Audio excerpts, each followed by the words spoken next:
From 1939 to 1945, the Atlantic Ocean was the scene of the most important battle of the Second World War. A duel to the death between the submarines of the Third Reich and the Allied Navy led by the British. The British Navy was considered at the time as the most powerful in the world. Its size was the combined size of the two next largest navies, which was France and Germany. To try to defeat the English, the Nazis built gigantic bases on the French Atlantic coast to shelter the German submersibles. On a vraiment l'impression d'une cathédrale de béton armé, de milliers de mètres cubes de béton armé autour de nous. These superstructures almost turned the most important naval battle of the war to the Germans' advantage. Faced with these fortresses, the British develop a radically different strategy based on espionage and the decryption of communications of the German Navy. It is from one of the most secret places of the Second World War, hidden in the basements of Liverpool, that they will lead the Battle of the Atlantic. It was a battle of intelligence, it was a battle of courage, and it was a battle of keeping going through dreadful conditions out in the North Atlantic. Through these strategic locations, you will discover the incredible duel between the German Empire and the British Empire. A duel that was decisive in the course of the Battle of the Atlantic.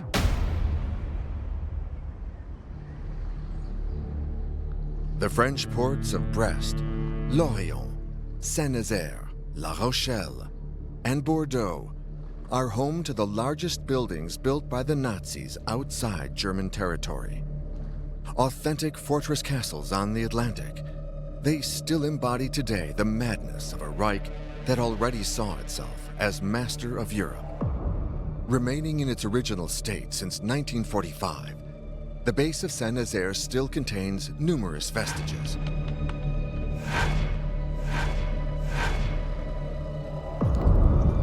The two historians, Luc and Marc Braueur, are the only ones who know all its secrets. Ah bah ça c'est la base de Saint-Nazaire. Des 5 bases en France, c'est la mieux conservée, parce que la marine s'en est jamais occupée. Du coup, ça a pratiquement pas bougé en fait. Le temps s'est arrêté ici depuis 1945. Ouais.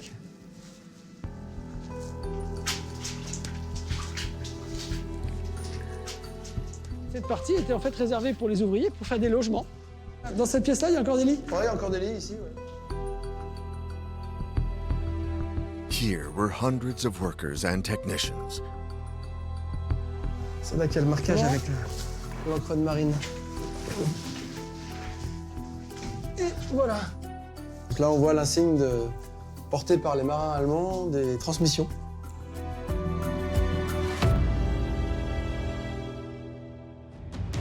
All this infrastructure makes it possible to repair, refuel, and rearm German submersibles in a short time. Their mission is to hunt down and destroy the maximum of enemy ships crossing the Atlantic.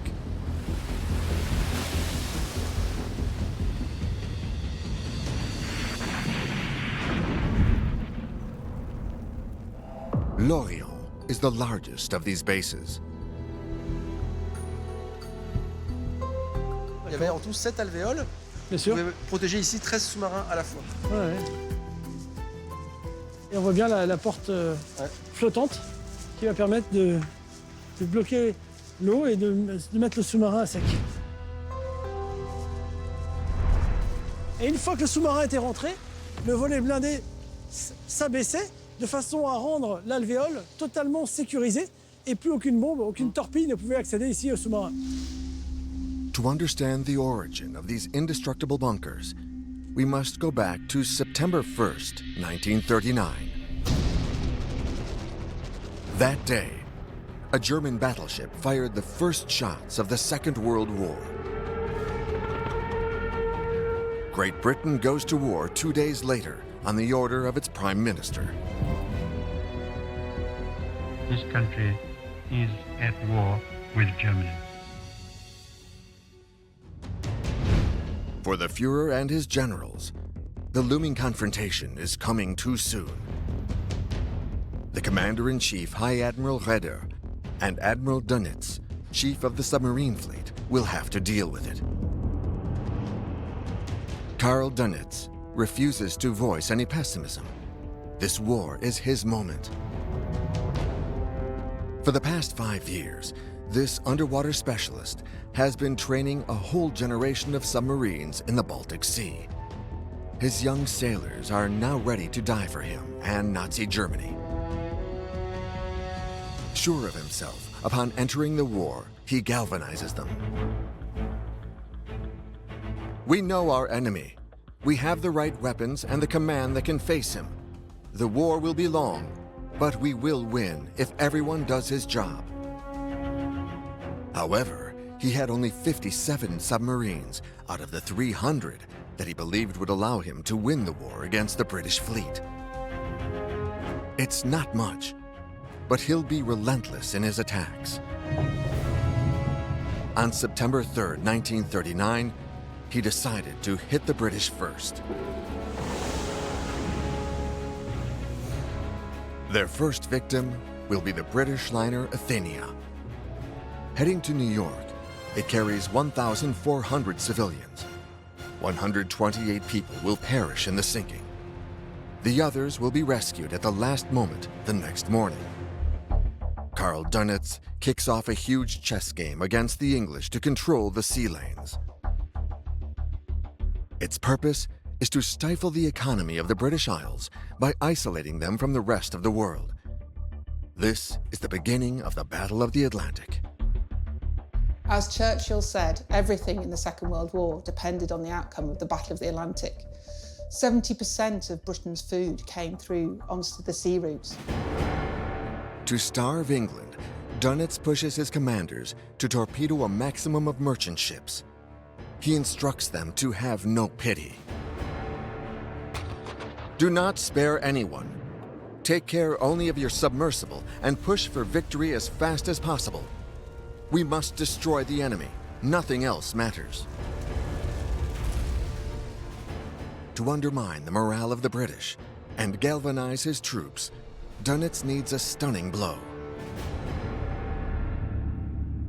One of his submarines discreetly managed to penetrate the British Navy's rear base and sank one of the Royal Navy's most powerful battleships. 833 British sailors were killed. For Dönitz, it's the best victory.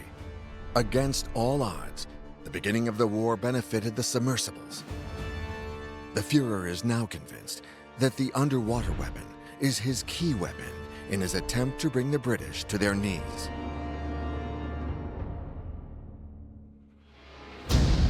The invasion of France on May 10, 1940, gave Dönitz an unexpected opportunity to capture what his submarines needed to defy the English: home ports on the Atlantic seaboard, not far from the British coast.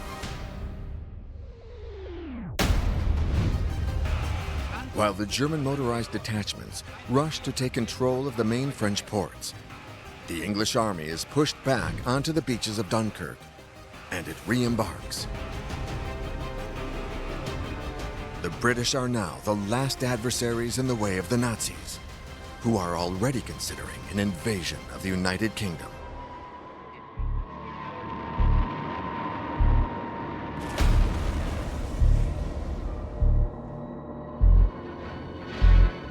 On June 22, 1940, the day of the signing of the Franco-German armistice, the Third Reich is in control of France's Atlantic coast.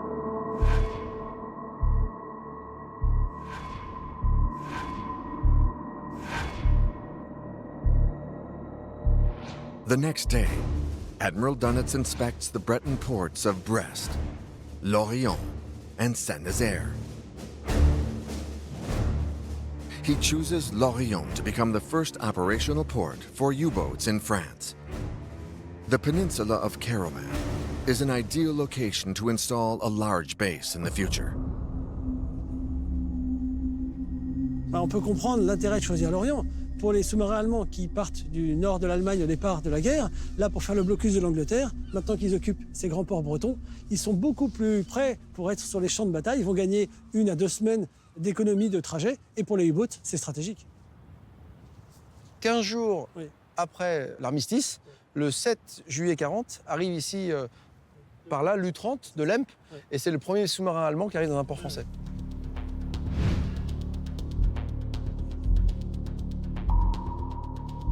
Captain Julius Lemp, responsible for the destruction of the liner Athenia, proudly poses for propaganda photographers to display the grip Germany has on the Atlantic. Shortly, the whole second flotilla comes to claim its quarters in Lorient. Admiral Dönitz takes over 3 middle-class houses on the peninsula of Carnival, making this his command post. From the location in the Villa Kerlilon, just in front of the peninsula of Caroman, he can observe the comings and goings of his submarines in the harbor.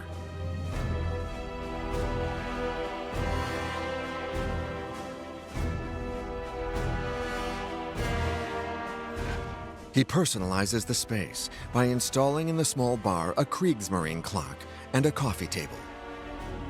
On the table are tiles with the emblems of submarines that pass through Lorient.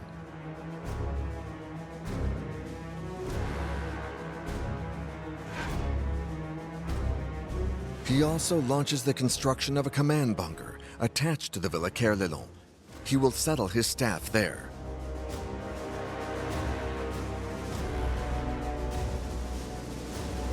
In September 1940, he chooses Brest and Saint-Nazaire as 2 new ports. They will allow him to accommodate even more submarines. He gives clear orders to his commanders who arrive at the French coast. An immense coastal arc is now at our disposal. It is an incomparable advantage for the war effort against merchant ships. This is our chance. It must be seized as soon as possible. I will not tolerate weakness. Attack without letting go. Do not give an inch. What we take, we keep. Advance through attack. His faithful commanders will follow his instructions to the letter. Thanks to their new bases, their hunting ground has expanded considerably. The numerous prey will be easy victims. Discover the past with exclusive history documentaries and ad-free podcasts presented by world-renowned historians, all from History Hit. Watch them on your smart TV or on the go with your mobile device. Download the app now to explore everything, from the wonders of ancient Pompeii and the mystery of the princes in the tower to the life of Anne Boleyn and D-Day. Sign up via the link in the description. The biggest danger of the Battle of the Atlantic was really from 1941 to 1942. This is when the biggest losses were experienced in the mid-Atlantic, which the Germans called their happy hunting ground, where convoys had no protection because quite often their escort ships had moved away and there was no aircraft protection for them either. For the Allies, the losses are colossal. During this first year of war, 1,060 boats are sunk, more than half of them by U-boat torpedoes.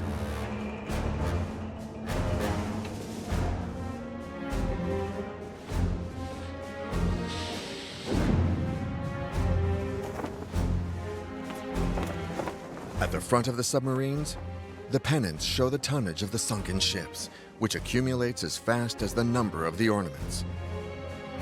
Admiral Dönitz generally rewards his men when they get these results. Iron Cross and Chevalier maintain the legend of the men who are willing to die for their leader.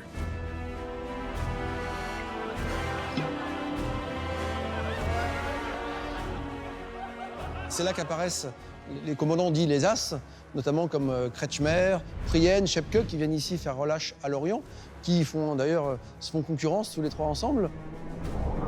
Otto Kretschmer will set the ultimate record by torpedoing 56 ships of the Allied forces. The effectiveness of the Kriegsmarine aces encourages Hitler to build more and more submersibles.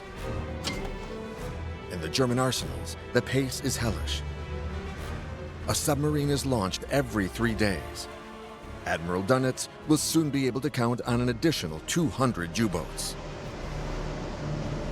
The new priority is to establish them on the Atlantic coast in fortified bases, well equipped to protect, repair, and especially rearm them. For this gigantic operation, the great builder of the Reich, Fritz Todt, is enlisted.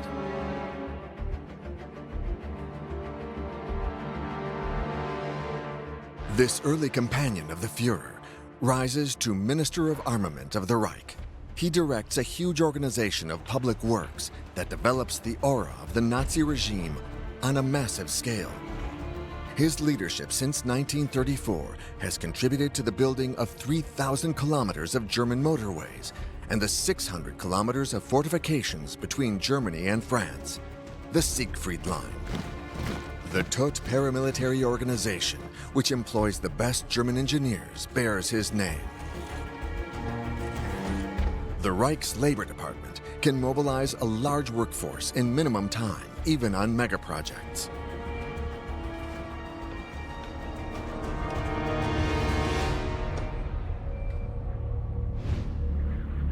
Fritz Todt, il va arriver ici à Carnevel et pendant 2 jours avec l'amiral de Nitz dans ces villes-là, il détermine un programme de construction. Au départ, c'est pour 3 ports, donc Brest, Lorient et Saint-Nazaire. Alors c'est 12 places à Brest, 12 à Lorient et 11 à Saint-Nazaire. Ça, doit être commencé dès la fin de l'année 40. The architects of the compulsory labor service called the STO imagine an imposing aesthetic design. They modeled the project after the fortifications that prevented the total destruction of German submersibles during the First World War. La première base qui a été construite, c'est peu connu, c'est à Bruges en 1917. Pendant la Première Guerre Pendant mondiale. la Première Guerre mondiale, les Allemands avaient déjà fait une base avec 8 alvéoles pour protéger leurs sous-marins des raids d'aviation alliés en Belgique occupée. The Bruges base will serve as a matrix for all U-bunkers to be built on French territory. A special construction technique will allow the Germans to advance the work of the 5 bases at a pace that defies the imagination.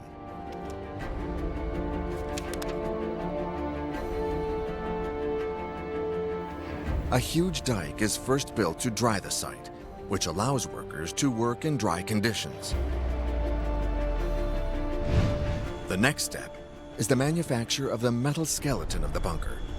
To assure its resistance, the mesh understructure is very dense.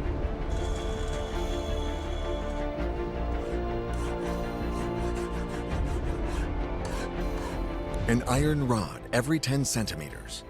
The skeleton is then boxed, and a specially treated concrete is poured inside to further reinforce it. Cranes position a giant metal frame on the supporting walls. The roof structure is formed. It will then be sealed and completely cemented over.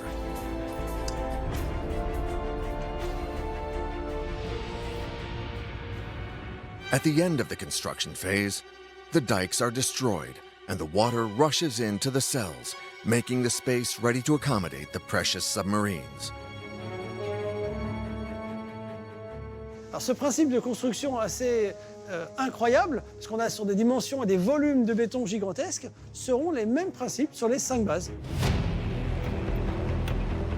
Thousands of workers come from the whole of Europe for these high-paying jobs. Their wages are aligned with those of German workers. Les Français qui travaillent pour l'organisation Todt sont effectivement soit des employés de ces grosses entreprises qui prennent les chantiers parce qu'elles n'ont pas le choix, soit aussi certains qui des fois préfèrent s'enrôler sur les chantiers du mur de l'Atlantique pour éviter d'être envoyés par le STO, le service du travail obligatoire, en Allemagne. Les Allemands avaient des assurances sociales à l'époque assez importantes et des systèmes de primes, primes d'éloignement, primes de célibat, primes de risque de bombardement, etc. Et ils appliquent ces mêmes conditions aux travailleurs français en fait. On a rencontré d'ailleurs beaucoup d'anciens travailleurs qui nous disaient à 15 ans, on gagnait autant qu'un professeur français en s'embauchant dans leur Todt, à porter des brouettes, ce genre de choses, des sacs de sable. Ils avaient le même salaire qu'un professeur en France. To add to this voluntary workforce, the Vichy authorities provide the Todt organization with cheap labor. There are people coming from North Africa working alongside Spanish Republicans who were imprisoned in France after fighting Franco. These second-class workers are exploited at the base yards. Several thousand people will participate in these building projects.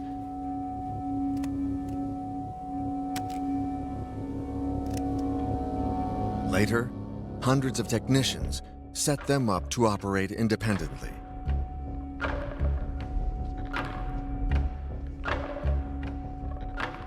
C'était la centrale électrique numéro 2. Voilà, Ouais. dieser Platz muss frei sein, ça veut dire que cette place doit toujours rester libre. Il ne faut rien stocker devant ici.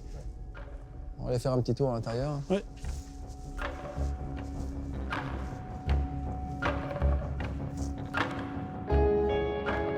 Vous voyez, encore un téléphone en place. Il datait de 1941. Incroyable. Il est resté en place depuis la Seconde Guerre mondiale.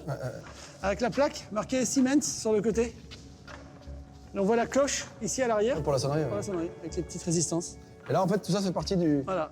d'un grand tableau électrique. Voilà. Qui alimentait, en fait, qui permettait de répartir l'électricité dans les différents ateliers de la base.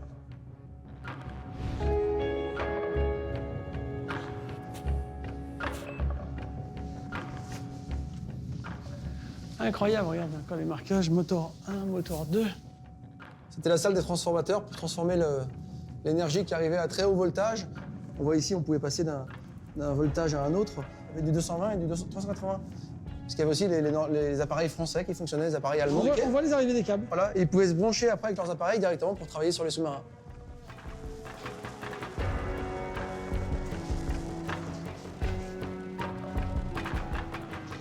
Alors là, qu'est-ce qu'on découvre? Effectivement, un profil de Winston Churchill, le Premier ministre anglais de l'époque, et qui était pour les sous-mariniers l'ennemi numéro 1.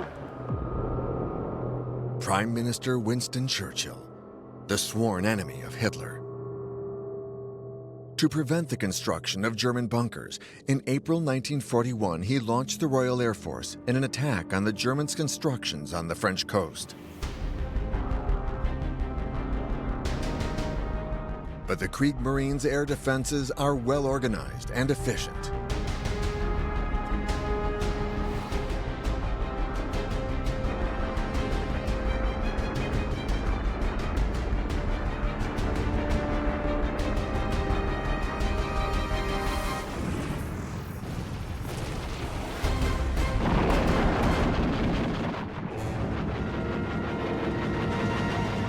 Unable to slow down the completion of the German shipyards, the British adopt another strategy.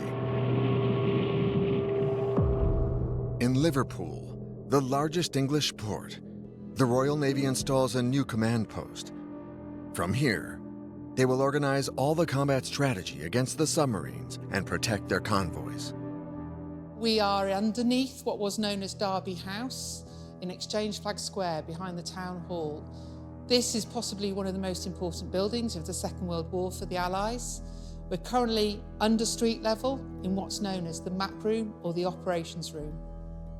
This building was a combined headquarters between the Navy and the Air Force. So the Navy obviously were managing and controlling all the shipping, but the Air Force was really, really important because aircraft are extremely good at detecting and bombing U-boats effectively.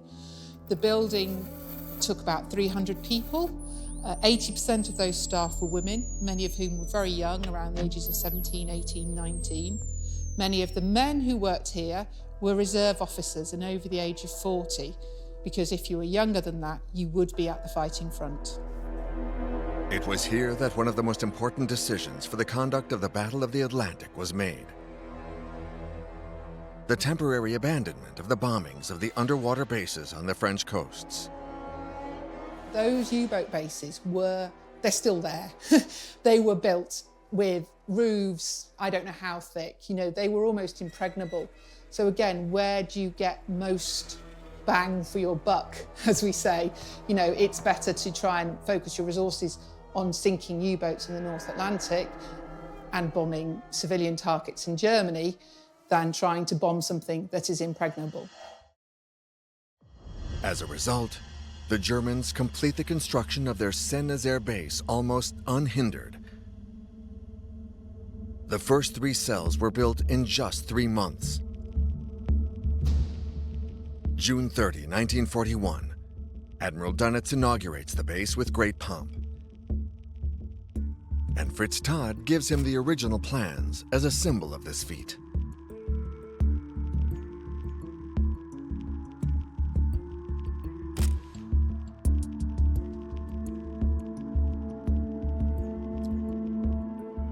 Cell number 5, which the first submarine entered, is today the best preserved of all of them on the French bases.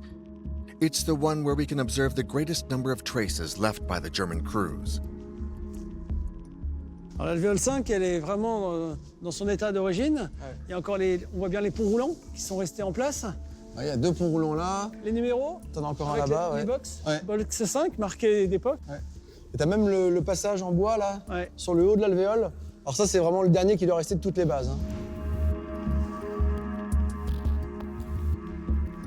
Il n'y a pas grand monde qui... Non, qui a pu rentre avoir accès là-dedans, ici. Allez, on y va.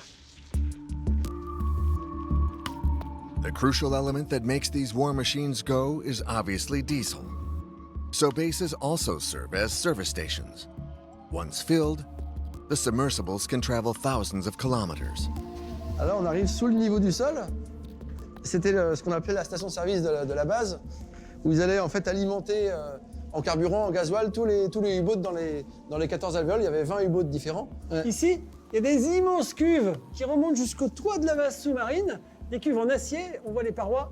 Et ces immenses cuves, effectivement, alimentaient les pompes qui sont ici. Toute la tuyauterie distribuait le gasoil dans les alvéoles pour que les sous-marins fassent le plein. Ça sent encore le gasoil d'ailleurs. Hein. Ouais. Ce qui est étonnant, c'est qu'avec un seul plein ici à Saint-Nazaire dans la base, ils pouvaient quand même atteindre les côtes des États-Unis d'ici. Hein. Ouais. This is what Donitz will plan to do in January 1942 by organizing Operation Symbol. Following America's entry into the war a month earlier, the Admiral decided to attack the east coast of the United States.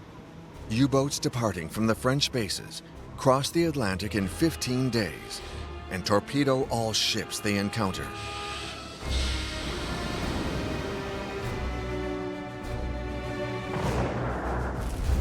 Within a month, 25 Allied ships are sunk.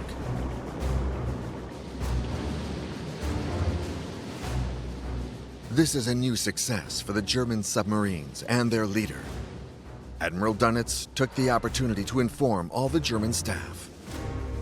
In this American coastal zone, our enemy does not expect our attacks. We must use this advantage to the maximum. Every time the Americans lose a tanker, it's an immediate setback to their construction program. I believe that the competition between their factories and our submarines is not a lost cause. For their part, British intelligence warns Churchill of an immense danger threatening them. The Tirpitz, the largest battleship in the German Navy, is preparing to join the packs of U-boats in the Atlantic. To prevent it from ravaging the Atlantic, Churchill has only one solution: organize a commando raid on Saint-Nazaire, the only French port with a dry dock big enough to accommodate it. The 350-meter-long Joubert Lock is the only basin large enough to dry dock the giant battleship.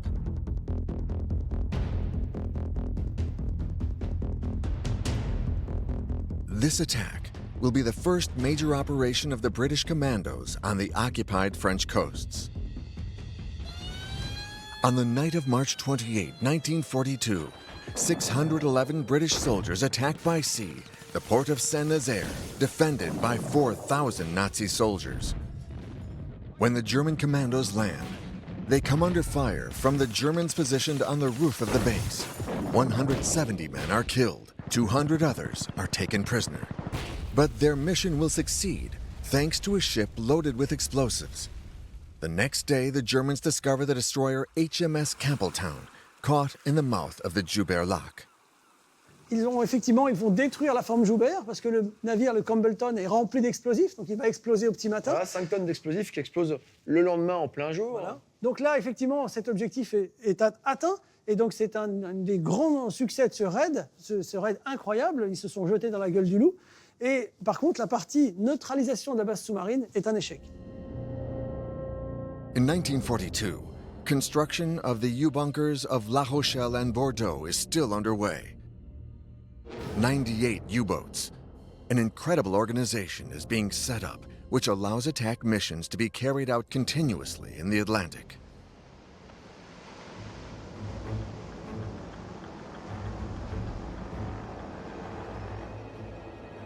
Ça veut dire qu'il y a à peu près 300 U-boats qui sont au combat.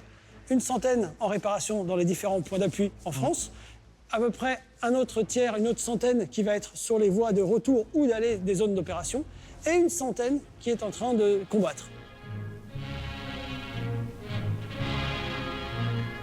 For Admiral Dunitz, it's a golden time.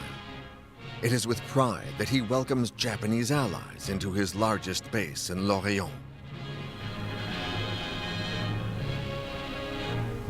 Der kommandierende Admiral Frankreich, Admiral Schulze, und der Befehlshaber der Unterseeboote, Admiral Dönitz, begeben sich mit dem japanischen Marineattaché zur Begrüßung an Bord. Les Japonais vont envoyer 3 sous-marins japonais ici qui vont arriver sur les côtes françaises. Alors, il y en a 2 à Lorient, 1 à Brest.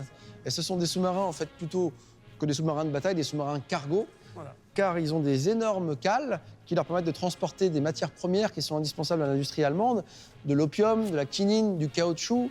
Et en échange, ils leur remplissent les cales avec des torpilles dernier modèle, des moteurs d'avion à réaction, des plans. Et tout ça repart vers le Japon. There is also a diplomatic meeting between allies led by powerful Admiral Raeder.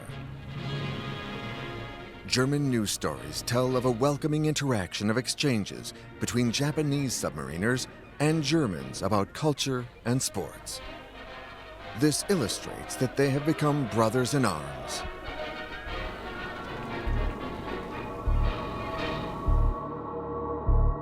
Faced with the power of the German forces on land as well as on sea, Churchill is worried. He knows that the aftermath of the war depends on the military control of the North Atlantic, especially because at the time, the priority of the Allies is to supply the Red Army that is struggling against the Wehrmacht's offensive. Huge convoys loaded with weapons, fuel, and food are leaving the United States for the Soviet Union. They are closely watched by British escorts that are charged with protecting them from underwater attacks. Admiral Dunitz understood that he absolutely had to win this battle. He will deploy all his forces to stop these convoys and to use to his advantage an area dubbed the Atlantic Hole. A large area of several thousand square kilometers in the middle of the North Atlantic. Here, Allied convoys cannot expect any help from aviation. This is where Dunitz positions his submarines to await them.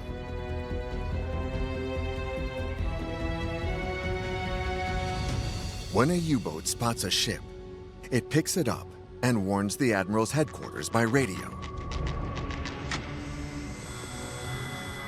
The headquarters then directs the other U-boats in the location of the convoy to intercept it.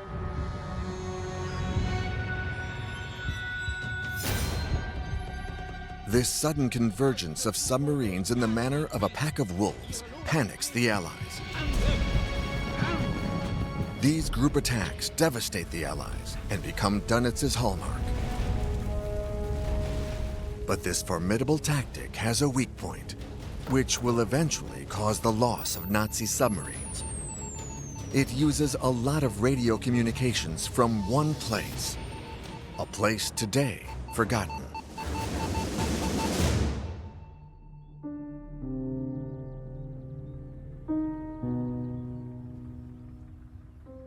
Alors on est ici à Bassland, à 10 km de Nantes. On est ici sur un site stratégique pour la bataille atlantique. C'était le centre d'émission des messages pour les U-boats. C'était une ancienne station de TSF de la marine française. C'est même la plus grosse station à l'ouest de la France. Construite en 1919, modernisée en 1937, qui a eu un rôle primordial durant la Seconde Guerre mondiale pour la conduite de la bataille atlantique chez les Allemands. Effectivement, les U-boats qui opèrent dans tous les océans doivent recevoir des messages. On doit leur indiquer où ont été repérés les convois. Il faut qu'ils puissent se regrouper. Et donc ces messages leur sont envoyés à travers des antennes géantes qui se trouvent derrière. Donc il y a 10 énormes pylônes de 180 mètres de haut avec 12 km de câbles et qui vont permettre d'envoyer les messages aux U-boats sur tous les océans. À partir d'ici, les sous-marins peuvent recevoir des messages de l'amiral Dönitz jusqu'aux côtes américaines. Les messages étaient perceptibles jusqu'à 80 mètres sous l'eau.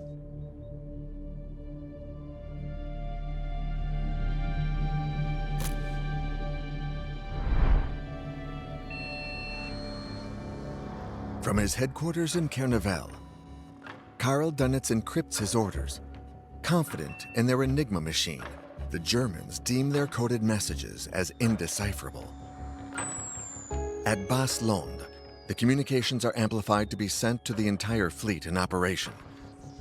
But this information from the Kriegsmarine is very much monitored. The British intercept it with radio receivers installed on their shores. It's their attempt to thwart the strategy of the Germans. All the messages seized are then sent to the English countryside at Bletchley Park. It is in this pastoral atmosphere that the decoding teams of the Ultra Project work under the utmost secrecy to decode Enigma. Alan Turing, a 29-year-old math genius, achieves this by June 1941. Bletchley Park did the work in being able to break the Enigma cipher. The most important thing about it is the Germans never knew that the Allies had broken the Enigma code. So they didn't know we were reading their messages over and over again. They actually thought we must have some special secret weapon in the North Atlantic because we knew what they were about to do. But they were so confident in the Enigma code that they couldn't believe it had been broken. From then on, the Allies will be one step ahead of their opponent's game.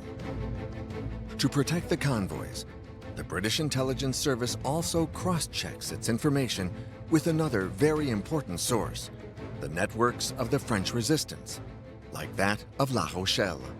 À La Rochelle, il y a une population d'environ 50 000 personnes et il y a à peu près 4-5 réseaux de résistance qui font du recrutement auprès de gens qui travaillent déjà dans la base et ils obtiennent des renseignements comme ça. Parfois aussi, ils vont même volontairement infiltrer des gens qui proposent leurs services aux Allemands pour travailler dans la base et sortir des renseignements.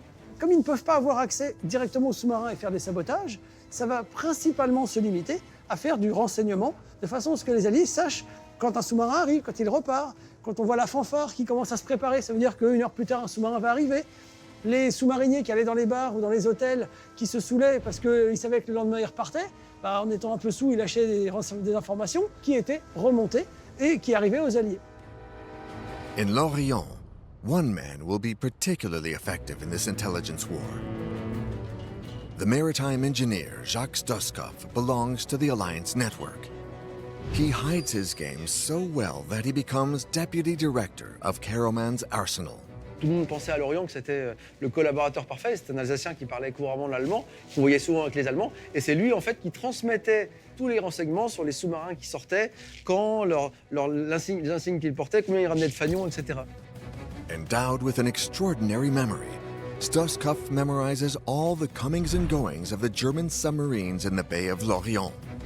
This information he recites by heart to his contact with the Alliance network, which is then transmitted to the British command. His skill and cover make him one of the greatest spies of the Second World War. He will be one of the last Breton resistance fighters to be unmasked and to be executed shortly before the end of the war. In early 1943, all the combined Allied efforts begin to pay off. The Germans have seen a large part of their surface fleet and all their great battleships disappear. Hitler decides to sack Admiral Raeder, who has lost all credit in his eyes. Karl Dönitz replaces him at the head of the Kriegsmarine and leaves France definitively. To mark his consecration, the new Grand Admiral organizes a large naval parade. a demonstration of strength which aims to impress his opponents, but especially to re-engage his men. We have to win. Considerations about the state of the fleet are of no interest. War at sea is submarine warfare. Everything else must support this primary objective. But Dönitz's submarines are no longer in a strong position. For several weeks, the losses on the German side have been increasing. In Liverpool, the command center of the British Navy also has a new leader who will become for Karl Dönitz the most formidable opponent, Admiral Max Horten. Max Horten was somewhat of a character. He had been a submariner during the First World War in 1914. Legend has it that he saw his battle with Karl Dönitz as being like a personal golf match with him, where each stroke was a tactic and a move against your opponent. And they were sort of mirroring each other over that distance of what they were all trying to do.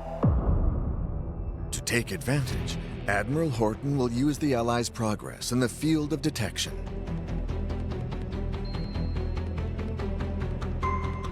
Surface radar and sonar installed on ships are becoming more efficient. They can spot and destroy submarines before the subs attack.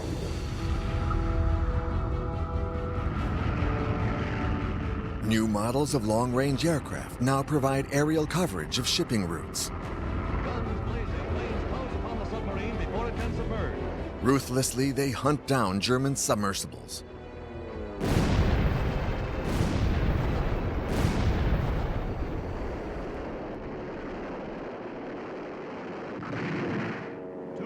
Submarines sent to the bottom.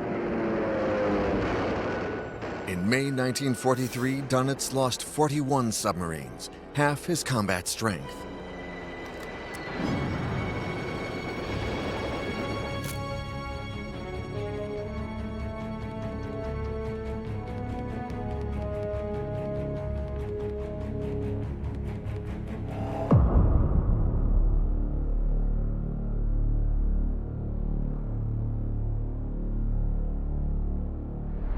Suite à une demande de Churchill, Bomber Harris, le chef du Bomber Command, prend la décision de dévaster le territoire autour des bases. Alors il y a une liste, ça commence par Lorient, ensuite Saint-Nazaire, Brest, La Pallice, et pendant 3 mois, les vagues de bombardiers vont se succéder jour et nuit. Donc les Américains de jour, les Anglais de nuit.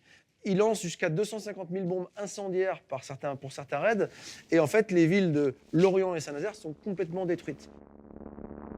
27,000 tons of bombs are dropped on the bases and their surroundings. The civilian population is forced to evacuate the cities. Hundreds are killed.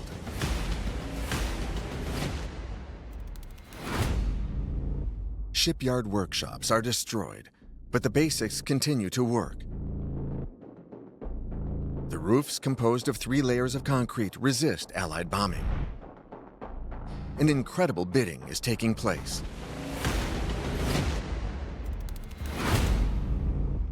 Les Allemands font des toits en béton armé, une première épaisseur de 3,50 m, puis ils renforcent le toit de la base sous-marine de encore 1,70 m d'épaisseur, mais les Alliés ne restent pas inactifs.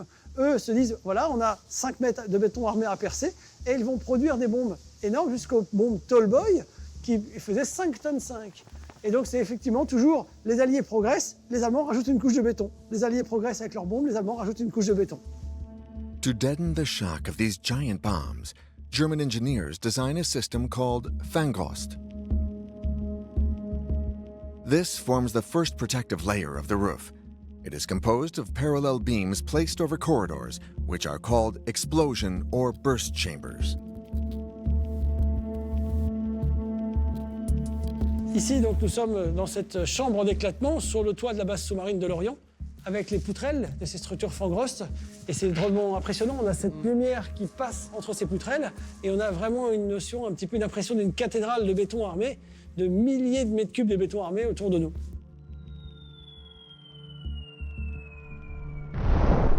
Upon impact of a bomb explosion, the beam breaks and crumbles, raining down the powder, but without breaking down the lower layers of the roof. The Fangrost cover technology was started on all the bases, but not one project was completed anywhere. In Saint-Nazaire, it covers only 1/3 of the roof. It is, however, thanks to this system that the bases are reputed to be indestructible. Numerous setbacks by the end of May 1943 force Admiral Dönitz to announce to the Führer that he was temporarily withdrawing his submarines from the North Atlantic. Convoy attacks are being phased out. Nazi Germany is retreating everywhere, on all fronts. On June 6, 1944, Operation Overlord was unleashed. The Allies land on the beaches of Normandy and smash the Atlantic Wall. Their goal is to quickly take control of a large French port to establish a beachhead capable of supplying their troops. The United States military chooses the most westerly port of the French coast, Brest.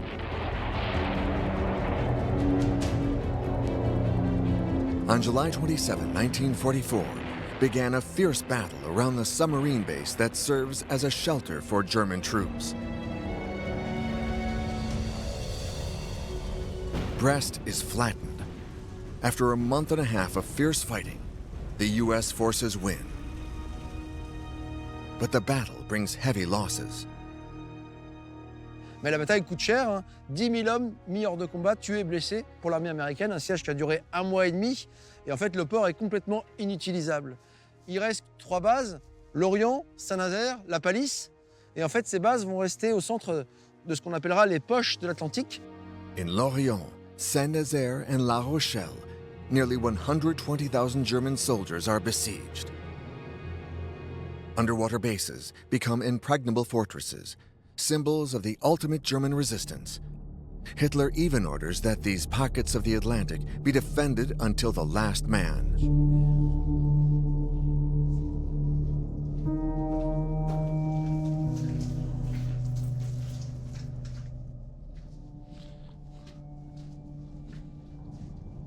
Alors là, on est dans au rez-de-chaussée de la base. Dans les blocs de ce qu'on appelle les blocs de combat pour la défense rapprochée de la base. Et là, ils avaient carrément mis un canon anti-char de 47 mm.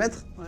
C'est un canon tchèque, un canon Skoda. Donc on voit le masque blindé et le canon trouvait sa place ici.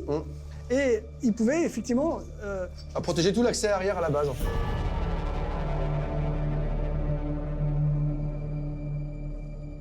On voit encore ce pochoir d'époque qui servait en fait pour les soldats qui étaient dedans de pré-régler leur tir. Et cette petite cartouche est encore totalement phosphorescente. La peinture phosphorescente date d'il y a 75 ans, mais quand on enlève, on aperçoit encore, voilà.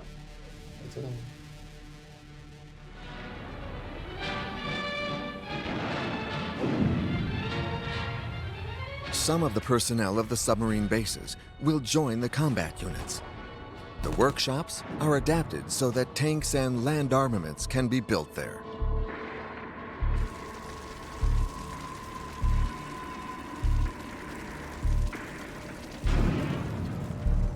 La base sert vraiment de centre névralgique pour l'armée allemande. C'est là qu'ils vivent, qu'ils se protègent. Mais leur activité devient extrêmement réduite.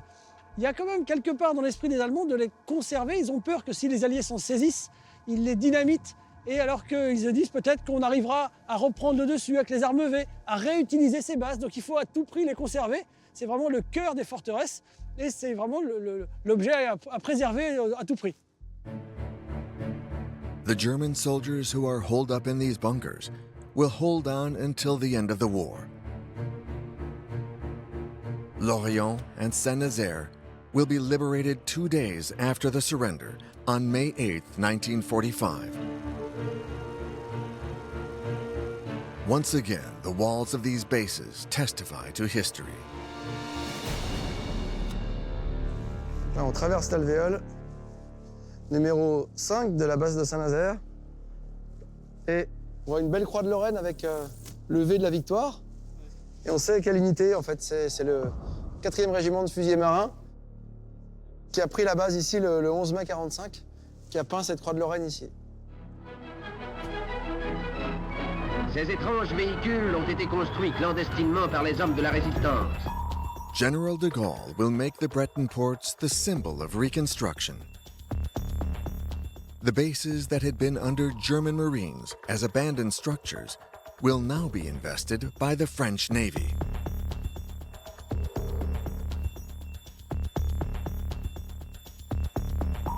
The few captured German submersibles will be put back into service under the French flag. Despite the Nazi debacle, mythic Admiral Karl Dönitz will remain loyal to the Reich until Hitler's suicide. In the meantime, the Führer makes him his successor. He will take his place at the head of Germany before being stopped by the Allies at Flensburg on May 23, 1945.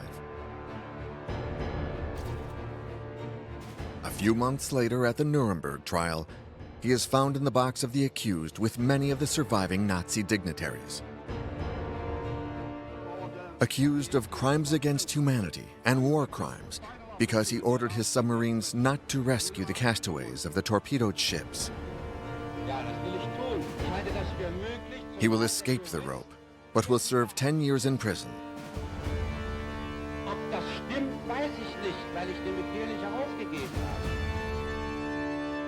He dies in a village in northern Germany in 1980.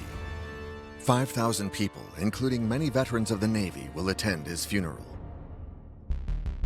But Winston Churchill, the great winner of the Battle of the Atlantic, probably best explained in his memoirs the danger that Dönitz, his submarines, and his bunkers represented. The only thing that really worried me during the Second World War was the danger presented by the German submarines.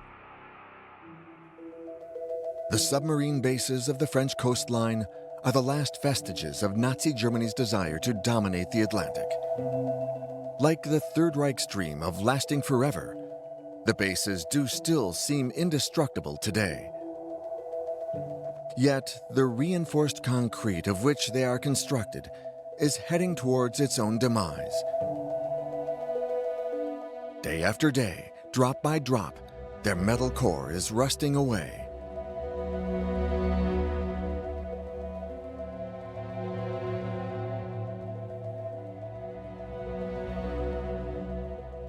The Battle of the Atlantic, the longest campaign of the Second World War, cost the lives of 45,000 Allied sailors and 30,000 German submariners. 85% of the men who served under Karl Dönitz died in action.